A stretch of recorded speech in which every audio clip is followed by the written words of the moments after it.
What's up, guys? Welcome to the video. Today, we're going to go over the review of the Ice Pod from the Pod Company.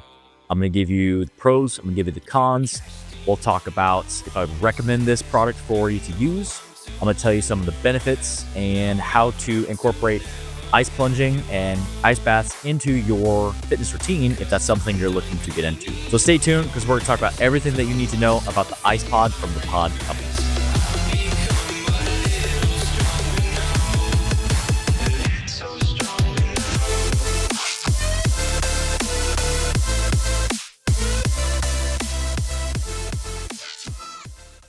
Before we hop into the video, guys, if you guys are new to the channel, my name is Jordan, and I'm a gym owner and a personal trainer. I post weekly content here on YouTube to show people how to build muscle, build strength, talk about nutrition, and also prioritizing their cardiovascular health, and really just how to blend strength and conditioning into a program. So if that's something that you guys are interested in, make sure that you subscribe to the channel. I'll leave you a video down in the comment section below to go check out next. Go check out my channel. Let me know what you think. So let's talk about the review specifically of the Ice Pod first.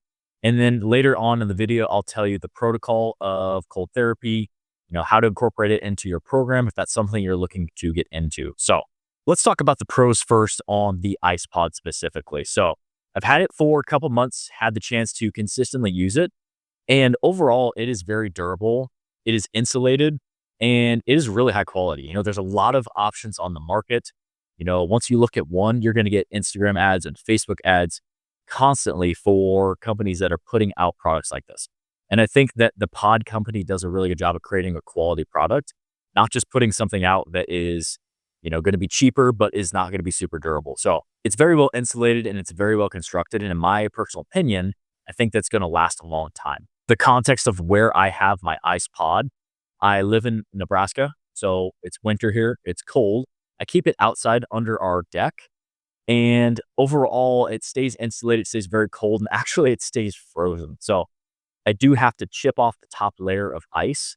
I haven't had the chance to use it in the summer yet because I've only had it for a couple months. So I'll definitely be interested to see how it works in the summer, see how, you can buy ice blocks. You can obviously buy bags of ice. You can also buy a chiller. I'll be interested to see as the warmer months come, how well that water stays cold or how long it takes to get cold with the excess heat and the excess humidity that we have here in Nebraska. I also think that the size of this ice bath is a good pro. It is good size where most people are going to fit in this. You're going to be able to sit down and you're going to be able to sit in a position that you want to sit in when you're in freezing cold water. Nobody wants to lay down and relax. You want to be in this really just crunched forward position and just holding on for dear life. Because, somewhat it is unpleasant. It's a long, however long you're doing it, if you're doing it for 3 minutes or 4 minutes or 5 minutes or whatever you're doing, if you're getting in 30, 40, 50 degree water, it's uncomfortable. So I think the size of it is good and it's really conducive to be able to kind of crunch forward and just hang out and chill.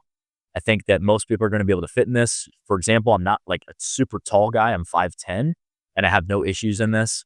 I think that even if you're taller, you're not going to have any issues sitting down. You're going to be able to fully be immersed up to your neck in the water and be able to really get full cold exposure. So they do have a standard model and a pro model. We are talking about the pro model. That's the one that I have. But, I do think that the price is also a really good pro for something like this. I mean, right around that $100 to $150, you're going to buy some accessories, maybe a cover. You're going to buy maybe a mat. All in, you're going to be paying probably less than $200 to $300 for an ice bath. And ice baths can get super expensive. And I think that's a big pro for this is if you want to get into cold therapy, I think this is a great place to start because it allows you to buy something that's not crazy expensive and figure out if you're going to be consistent with it.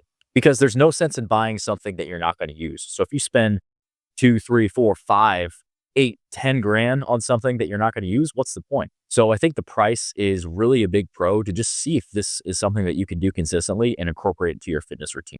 We're going to hop into the cons next, but if you guys are interested in buying an ice pod from the Ice Pod Company, I do have an affiliate link that you'll get a discount with. The link is down in the description below. I do get a small commission and you don't pay any extra for the ice pod, but it does help support the channel. So like I said, if you're interested, go click the link in the description and I appreciate the support.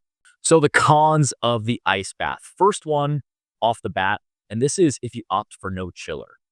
is there's no way to control the temperature when it's really cold out, or if you keep it in a very cold environment like outside in Nebraska. You know, I played around with the idea of keeping it in my garage, and that may be something that I do moving forward because in Nebraska, the next couple months, it's going to get really, really cold. And typically, the problem that I'm running into is the entire top of the ice bath is covered in ice. It is a thin sheet of ice. And then even as it goes down, there's some ice that's on like the middle piece. So you have to chip off the top of the ice.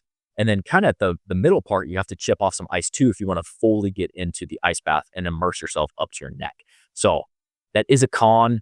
I haven't got to use it in the summer yet, but I do think that it insulates very well. So I think that it's going to work pretty well in the summer to keep that water cold.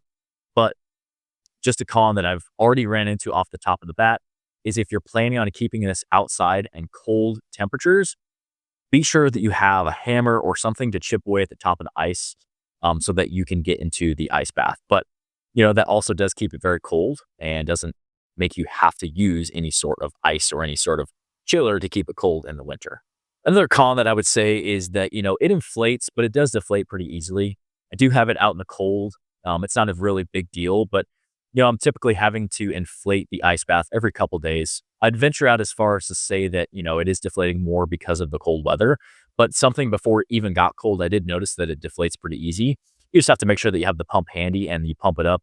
It's not really a big deal, but just make sure that you don't throw away the pump because you will need it over time because it will deflate. Not completely, but you'll have to add some air into it every now and then. But other than that, like those are the two cons that I've really found. I really have enjoyed the ice bath so far. I've been using it consistently. So we're talking about the pros, talk about the cons. Let's talk about the protocol of what the recommendation is for using ice baths and doing cold plunging and cold therapy and how to incorporate that into your fitness routine. Step 1, wake up early, gonna rise with the sun. Step 2, get some good, some food in you. Step 3, think real hard about what you wanna be. Step 4, everybody just do your thing. Wake up, today's gonna be a good day. Wake up, today's gonna be a good day. Wake up, today's gonna be a good day. Wake up, today's gonna be a good day. Wake up, today's gonna be a good day. Wake up, today's gonna be a good day. Wake up, today's gonna be a good day. Wake up, today's gonna be a good day. Yo. Set your affirmations, aspirations. I got shit to do, the aftermath of preparation. Good food, good mood, blood in circulation. One step at a time, yeah, that's how you make it. Set a goal you control and the steps you take them. I try to pick one thought, have some concentration. And if I make a mistake, it's called education. I try to do this every day, call it replication. Wake up, today's gonna be a good day. Wake up, today's gonna be a good day. Wake up. Ice baths are a great way to stimulate brown fat, and that brown fat has the highest density of mitochondria, meaning that you're going to burn more calories and burn more energy because of inducing shivering after an ice bath. It also can increase lymphatic drainage. It can decrease your stress and your anxiety, and it really gives you this big dopamine hit. I like to do it in the morning. The general recommendation for doing ice baths is doing 11 cumulative minutes each week of cold exposure. Typically, what you want to do is you want to break that up into like 3 or 4 sessions of 3 to 4 minutes each. My ice bath is chilling at like 30 degrees right now. Like I said, I have it outside in Nebraska. It's freaking cold, but it really is like a jolt to the system. It wakes you right up, and it's a great way to start your day. I would typically recommend doing your ice bath in the first half of the day because of that. If you do it right before bed or you do it in the later afternoon, you might find that you might struggle to fall asleep or have trouble falling asleep. So I would typically save it for the first half of the day if you can. And I would typically recommend that you don't necessarily want to do it right after a workout. Doing an ice bath can actually help reduce muscle soreness, but doing an ice bath right after your workout can actually impede muscle recovery. It slows it down. You get that vasoconstriction from the muscles to the heart. Afterwards, you get an overflow of vasodilation and the blood rushes back to those muscles. But it does typically temporarily decrease your rate of recovery. So I would typically try to do it not around your workouts and in the first half of the day. And the main thing is just getting into cold water. It doesn't have to be like 30 degrees. I wouldn't recommend starting that. That's just kind of the cards that I've been dealt because I have it outside in Nebraska. But typically you want that water to be anywhere from like 40 to 59 degrees. You just want a shock to the system. You want this, like, it takes your breath away for a second. It's uncomfortable, because that's what we're trying to do with ice baths, is we're trying to create a stimulus on your body. By doing that, it is going to help increase the burn amount of calories that you're burning. It can actually help improve your immune system and your immune function. And it's something that I really enjoy doing. I think it's a great way to start your day. It is a mental challenge as much as it is a physical challenge, because that first 30 seconds to a minute, it is really, really uncomfortable. But I like doing it because it almost is like one of those things where, like, if I can get in an ice bath for 3 minutes, I know that I can do anything. I can conquer the day. It's a great way to start your day, and I do thoroughly enjoy it. Like I said, you want 11 cumulative minutes, split that up in like 3 or 4 sessions. So what I do is I do 3 or 4 minutes, 3 to 4 times a week in the morning. And it's a great way to just wake yourself up in the morning, and is something that I'm thoroughly enjoying. So overall, I really enjoy the Ice Pod from the Ice Pod company. I would highly recommend it. I think that it's very high quality. I think the price point is very good to start. I wouldn't necessarily recommend that you get a chiller right away. I would say start off with just the basic Ice Pod or the Ice Pod Pro. Start off with that. See if you can stay consistent with it. See if you could do it for a month, for 2 months, for 3 months, and just see if cold therapy is going to work for you, because you don't want to spend over $1,000 on something that eventually just like, man, I got to sell this off, and you sell it off for like a third of the price. So start off with the Ice Pod or the Ice Pod Pro. See if cold therapy is going to work for you, and it's something that you can implement into your fitness routine. Like I said, if you're looking to pick one up, I have an affiliate link down in the description below. Go click on that link, check it out. Like I said, I do get a small commission for that, so I appreciate the supports. And if you have any questions on the Ice Pod, I'd love to answer those. Just let me know down in the comment section below. So thanks for watching the video, guys. I'm going to leave a couple other videos to go watch on the screen here next. Make sure to check those out, and I'll see you guys in the next one.